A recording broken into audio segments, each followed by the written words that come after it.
न फसील है ना महल सरा, तेरा फर्श है वही बोरिया, तेरे जिस्म पाक पे एक कबा वो भी। আসসালামু আলাইকুম, সবাইকে ওয়েলকাম জানাচ্ছি আমার চ্যানেল রুমিস ফ্যাশনেবল হাউসে। চলে আসলাম বরাবরের মতো আরেকটি নতুন ব্লগ নিয়ে। আশা করি আজকের ব্লগটিও আপনাদের ভালো লাগবে। শুরুতেই দেখে নিয়েছেন আজকের ব্লগে কি কি থাকছে। সবার কাছে অনুরোধ থাকবে আমার আজকের ব্লগটি শেষ পর্যন্ত দেখবেন। নরম কাঁঠালের রস নিয়ে নিয়েছি। নরম হলে কাঁঠাল খেতে চায় না কেউই, তো সেজন্যই রস নিয়ে পিঠা বানানো, তাহলেই খাওয়া হয়। তো সেই উদ্যোগ থেকে এখানে আবারও ওই দিনের মতো একটা কেক বানানো, তবে আজকে একটু ডিফারেন্স করছি। সেটা হচ্ছে নারকেল দিয়েছি আর চিনি শিরা দিয়ে এই ডোটা তৈরি করে নিচ্ছি। এখানে চাউলের গুঁড়া এবং ময়দা দুইটাই নিয়েছি, নিয়ে ভালো করে পরিমাণ মতো লবণ, চিনি, বেকিং পাউডার দিয়ে ভালো করে ডোটা তৈরি করে নিচ্ছি। আবারও সেই একই মোল্ডে আমি একটু ব্রাশ করে তেল লাগিয়ে নিয়েছি। এখন একটু নারকেল ছিটিয়ে দিচ্ছি নিচে, তো সেটা একটু দেখতে ভালো লাগবে উপরের অংশটাতে যখন উল্টাবো, এই জন্যই। আর এই তো ডোটা ঢেলে দিচ্ছি পরিমাণ মতো। তো এখানে আমি আবারও উপরে একটু নারকেল ছিটিয়ে দিচ্ছি। তো এইটা হচ্ছে মাগরিবের পর আমি করছি, কারণ এই কাঁঠালগুলি নরম হয়ে গিয়েছে, খাওয়া দরকার এর জন্য। তো এমনিতে আমাদের আজকে দাওয়াত ছিল এক জায়গায়, সেটাতে যাব। তো আমার হাজব্যান্ড এখনও বাইরে, উনি আসলে তারপরে যাব। তো দাওয়াতটা হচ্ছে একটু ফ্ল্যাট, নতুন ফ্ল্যাটে উঠেছেন ভাইয়েরা, তো ওনারা দাওয়াত দিয়েছেন ফ্ল্যাট উদ্বোধন হিসেবে আর কি। তো সেখানে যাওয়া, আর বাকি যে ডোটা ছিল তো সেটা আমি এই পিঠার মোলটাতে ঢুকিয়ে নিয়েছি, আর এই তো একটা একটা করে দিয়ে দিচ্ছি।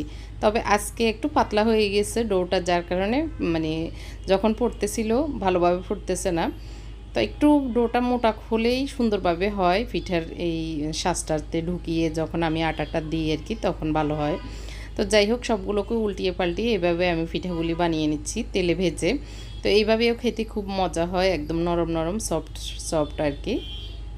তো দুইভাবে বানিয়ে নিচ্ছি। তবে এই পিঠা বানানোর পরেও আরেকটা কাজ করব, সেটা পরে দেখাবো। আগে সবগুলি বানিয়ে নিই। এখানে অনেক বেশি যে আটা তা না, অল্প একটু আটা ছিল, মানে ডোটা ছিল, সেটুকু দিয়ে বানিয়ে নিচ্ছি। আর বাকিটা কেক হচ্ছে গরম, একটু প্রি হিট করে রেখেছিলাম পাতিলটা, চুলায় বসিয়ে কেকটা বানিয়ে নিচ্ছি। এই তো প্রায় বানানো শেষ, আমি সবগুলো বানিয়ে নিয়েছি। আমি একটু ভেঙে দেখাচ্ছি ভিতরে যে কীরকম সফট হয়েছে। নারকেল দেওয়ার কারণে অনেক গ্রান হয়েছে, খেতেও ভালো লেগেছে।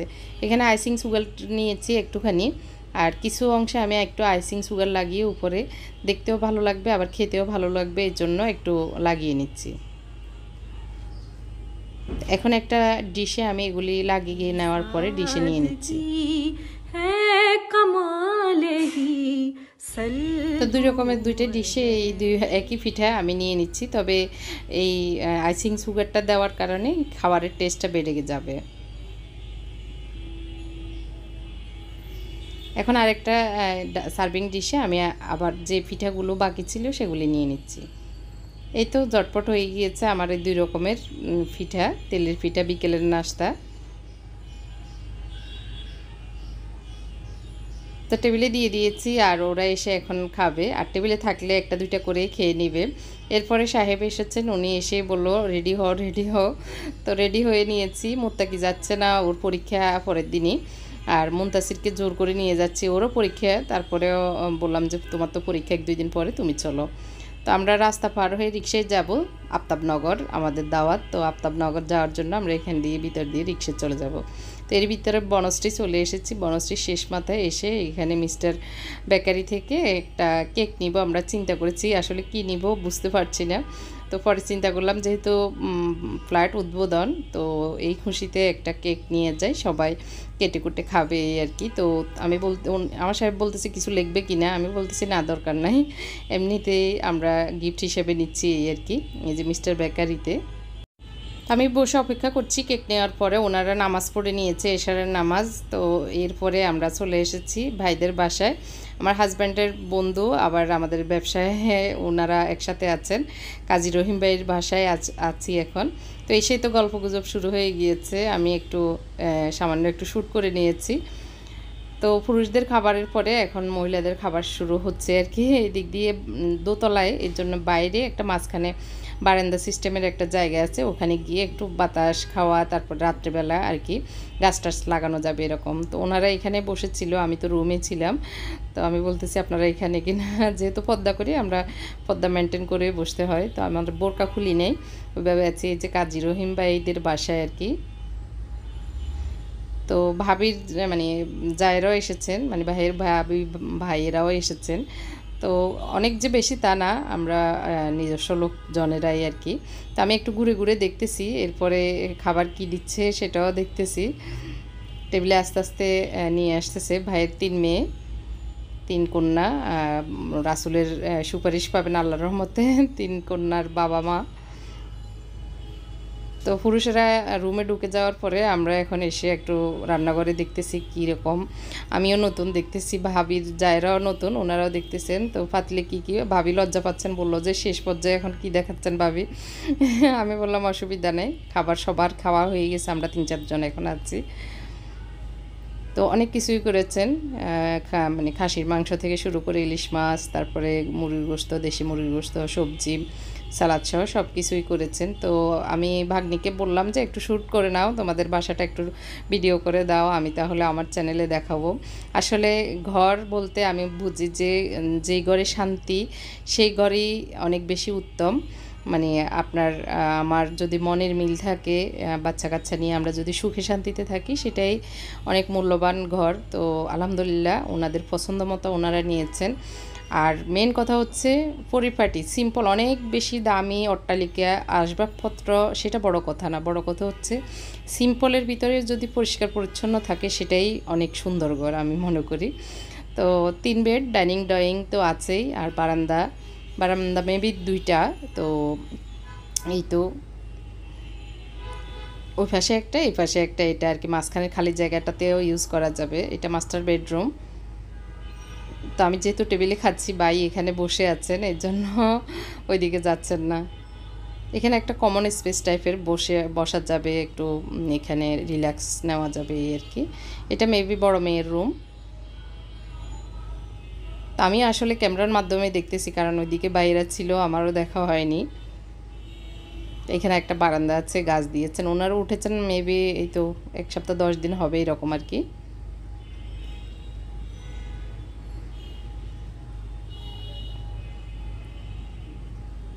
তো আসলে আফতাবনগর বাসা এখন খোলামেলা আলো বাতাস সব মিলিয়ে নিরিবিলি ঠান্ডা পরিবেশ। তো এরপরে খাবার দাবারের পরে আমরা চলে আসতেছি, প্রায় 12টা বেজে যাচ্ছে, তাড়াহুড়ো সবারই। তো ভাই ভাবি বললো না কেক খেয়ে যান, সবাই মিলে একটু আনন্দ করা খাওয়া। তো আমরা চকলেট এই কেকটাই এনেছি। তো ছোটো মেয়েটাকে ডাকলাম, আমাদের মামুনিটাকে, ওকে বললাম তুমিই কাটো, সবার ছোট তুমি। তো সবাই মিলে কেটে টেটে খেয়ে আমরা বাসায় চলে যাব, এটাই আমাদের এখন তাড়াহুড়ো। তো খাবার খেয়ে নিয়েছিলাম, যার কারণে আর তো কেক খেতে ইচ্ছে করছে না, তারপরও ভাই ভাবি জোর করে বসালেন এই আর কি।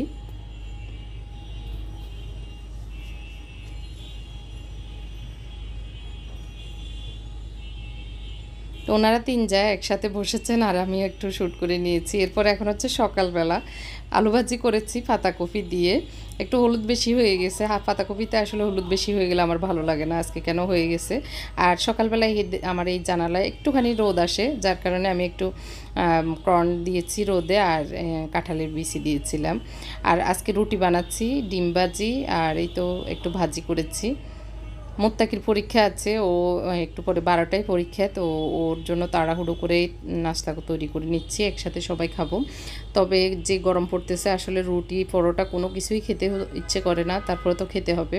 তো আমি রুটি বানিয়ে ঠান্ডা করে নিচ্ছি, যাতে করে খেতে মানে একটু গরম কম লাগবে। তবে আমার পার্সোনাল পছন্দ হচ্ছে গরম গরম রুটি, একদম তাওয়া থেকে নিয়ে গরম গরম রুটি খাওয়া। তো এখন তো গরম, ওই যে গত রাত্রে কেকটা বানিয়েছিলাম, কেক পিঠা যাই হোক, তো সেটা রাতে তো আর খাওয়া হয়নি, আমরা এসে আসলে ক্লান্ত হয়ে ঘুমিয়ে গিয়েছিলাম।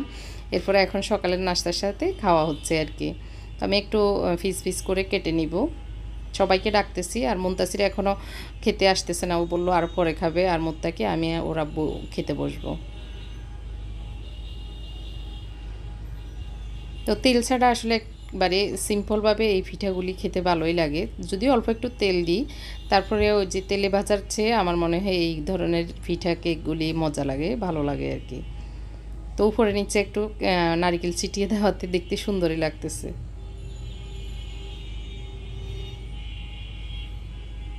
তো এই তো সাহেবও বসে যাচ্ছেন, আমরা এখন নাস্তা খেয়ে নিব। মোত্তাকিকে ডাক দিচ্ছি, মোত্তাকি আসছে, আর মুনতাসির বললো যে পরে খাবে। তো এই তো আমরা এখন নাস্তাটা করে একটু চা খেয়ে নিব, তারপরে ঘরে টুকটাক কাজ আছে সেগুলি করে নিব। তো এখন ইদানিং মুত্তাকি মুনতাসিরও একটু একটু চা চায়, এমনিতে চা খায় না জীবনেও। এখন ওই যে পরীক্ষা বললো যে একটু চা খেলে ওই যে ঘুমের যে একটা ইয়ে থাকে, ভাব থাকে, সেটা কমে যায়। তো এই জন্যই ওদেরকেও একটু একটু দিচ্ছি। তো রুটি অনেক রয়ে গেছে, মুনতাসির মনে হয় না রুটি খাবে, ও বললো যে ও নুডলস খাবে। তো রুটিগুলো বক্সে রেখে দিব, আর এই তো চা খেয়ে এখন চলে যাব একটু ঘর গুছানো, ঘর ঝাড়ু দেওয়া সেটাতে। তো এই দিনটাতে আসলে মদিনা আসেনি, মদিনা না আসলে যে কি অবস্থা হয় এই আর কি। ওর মেয়ে নাকি জ্বর উঠছে, গতকালকে আসলে এসে গরম হচ্ছে নাই, টুকটাক করে দিয়ে চলে গেছে তাড়াহুড়ো করে। ওর মেয়েটা আসলে জ্বালাচ্ছে খুব, তো ওই জন্য বললাম যে আচ্ছা ঠিক আছে, অসুবিধা নেই, তুই ঘর ঝাড়ু দিয়ে চলে যা। তো আজকে তো আর আসেই নেই, তো এখন নিজের কাজ নিজেই করতে হবে, এটা ছাড়া তো আর উপায় নেই। তো আমি ঘর ঝাড়ু দিয়ে তারপর রান্নাঘরে চলে যাব। তবে আজকে বেশি কিছু রান্না করব না, সিম্পল রান্না করব। কারণ গত কয়েকদিন ওরা ওই যে মাছ মুরগি গোশত সবজি বা এটা সেটা খেয়ে এখন বিরক্ত, ফেরা, বললো যে আর ওগুলি রান্না করলে খাবেই না, এখন ব্যতিক্রম কিছু করতে হবে। ব্যতিক্রম বলতে হয়তো বিরিয়ানি, না হয় ফ্রাইড রাইস, না হয় খিচুড়ি, এই ধরনের জিনিসপত্র আর কি, না হয় ওই যে পিৎজা বার্গার এসব বলতে থাকে। আমি বলি যে হ্যাঁ দিব এগুলি, আমার হোটেলে এগুলি নেই। তো যাই হোক, আজকে ভাবলাম যে একটু চিকেন যেহেতু ভিজিয়েছি, এমনি ঝোল করে রান্না করে খেতে খেতে আসলে ওরা বোর হয়ে গেছে। 1 সপ্তাহ 10 দিন খেলে আর খেতে চায় না ওইভাবে আর কি। তো ভাবলাম যে একটু বাসমতি রাইস আছে, ইন্ডিয়া থেকে আমার হাজব্যান্ড নিয়ে এসেছিলো বাসমতি রাইস, তো সেগুলি দিয়ে একটু বিরিয়ানি টাইপ করা আর কি, ঘরোয়া পদ্ধতিতে আমি যেভাবে জটফট করি, আর টেস্টও দারুণ হয়, তো সেভাবে করে নিব। তো একটু মুরগির গোশতটা কুটে নিয়েছি, এখন কুটে ধুয়ে রেখে দিয়েছি। এদিক দিয়ে একটু পাতিলে আমি এখানে 6 কাপ পানি দিয়ে দিচ্ছি। চাউল নিয়েছি 3 কাপ, সেগুলি ধুয়ে ভালো করে পানি জড়িয়ে এইভাবে রেখে দিয়েছি, যে ঝরঝরা হয়ে গেছে। পানিতে একটু ভিজালে ভালো হতো, তো আমি আর ভিজাই নিয়ে এভাবে রেখে দিয়েছি। পানি একদম ফুটে ওঠার পরে এখন দিয়ে দিচ্ছি চাউলগুলো। তো এইভাবে আমি ঢাকনা দিয়ে রাইসটা রান্না করে নেব। তবে 100% হবে না, 90% হবে, বা না 95% এরকম হবে। তারপরে আমি ঢেলে নিব আর কি। এখানে একটু লবণ দিয়ে দিচ্ছি রাইসটাতে, একদম বেশিও না আবার একবারে কমেও না, এরকম পরিমাপেই দিয়ে দিচ্ছি আর কি। রাইসটা হয়ে গিয়েছে, এর ভিতরে ওই পাতিলে আমি এখন চিকেনটা বসিয়ে দিব। এর জন্য তেল দিয়ে দিচ্ছি চিকেন রান্নার জন্য। তো চিকেন রান্না করার জন্য আমি একটু গাজরও কুচি করে নিয়েছি, গাজর দিয়ে চিকেন দিয়ে রান্না করব। এভাবে মানে বিরিয়ানি করলে মজা হয় খেতে। পেঁয়াজটা ভালো করে আমি চপারে চপ করে নিয়েছি, তারপরে ভালো করে ভেজে নিয়ে তারপরে চিকেনগুলি দিয়ে দিচ্ছি। একটু ব্রাউন কালার হয়ে যাওয়ার পরে চিকেনগুলি দিয়ে দিয়ে এখন এগুলিকে ভালো করে এই পেঁয়াজের সাথে ভেজে নিব। নেড়ে নেড়ে ভেজে নেওয়ার পরে এখন এখানে আদা রসুন পেস্ট একসাথে দিয়ে দিচ্ছি। আবারও নেড়তে থাকবো আর ভাজি করতে থাকবো এগুলিকে। এই পর্যায়ে আমি একটা আলু আর 4-5 পিস কাঁচামরিচ দিয়ে দিয়েছি। এইভাবে রান্না করলে খুব জটফট হয়ে যায়, একদম সময় কম লাগে, আর বাচ্চারা তো এসব কিছু হলেই খুব পছন্দ করে। পরিমাণ মতো লবণ দিয়ে দিচ্ছি অনেকক্ষণ ভেজে নেওয়ার পরে। মরিচ পাউডার দিয়েছি, একটুখানি হলুদ পাউডার, একটুখানি জিরা ধনিয়া পাউডার দিয়ে আর একটু বিরিয়ানি মশলা দিয়ে দিচ্ছি, 1 টেবিল চামচের মতো দিয়েছি। সব কিছুকে একসাথে ভালো করে নেড়ে চেড়ে ভেজে নিব, যাতে করে মশলাগুলি একদম চিকেনের সাথে ভালোভাবে মিশে যায়, এর জন্য ভালো করে নেড়ে দিচ্ছি। তো আমি সবসময় বলি আমি জটফট রান্না করতে পছন্দ করি, আর সিম্পল মশলাপাতি দিয়ে রান্না করি, সেটাই একদম মজা হয়। কেন যেন আসলে জানি না, আমার হাতে সবাই বলে আর কি টুকটাক, আর যখনই যেই খায় বলে যে অনেক মজা।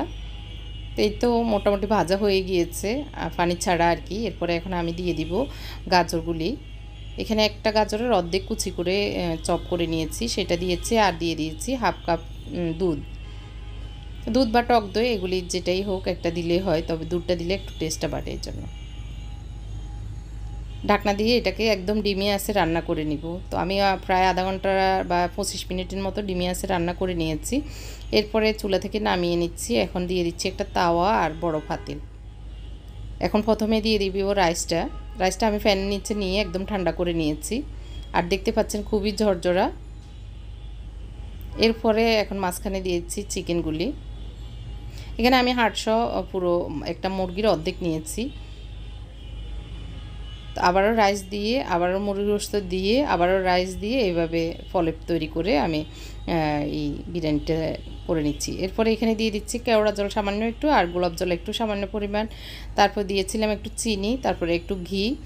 আর এখানে আপনারা চাইলে একটুখানি টেস্টিং সল্ট ইউজ করতে পারেন। টেস্টিং সল্ট আসলে যে অনেক খারাপ কিছু তা না, এখন গবেষণায় কিন্তু এটা খারাপ বলে প্রমাণিত হয়নি, আপনারা গুগল চেক করতে পারেন। এই যে একদম গরম গরম বিরিয়ানি রেডি। আর কালারটা দেখতে পাচ্ছেন, জর্দার রং দেওয়ার আর প্রয়োজন হয়নি। ছোট ছোট যে গাজরগুলি দেখা যাচ্ছে ওগুলি জর্দার রঙের কাবার হয়ে যাচ্ছে। তো খাবার টাইম হয়ে গেছে, অনেকক্ষণ আসলে ঠান্ডা হয়ে গেছে ভিতরে, অনেক টাইম পরে ওদেরকে বলতে আমি আর মুত্তাকি খাচ্ছি। মুনতাসির স্কুলে চলে গিয়েছিল। তো আমাদের আজকের ব্লগটি এ পর্যন্তই ছিল। সবাই দোয়া করবেন আমাদের জন্য। আর ব্লগটি কেমন লেগেছে অবশ্যই কমেন্ট করে জানাবেন। সবাইকে অসংখ্য ধন্যবাদ জানাচ্ছি। আল্লাহ হাফেজ, আসসালামু আলাইকুম।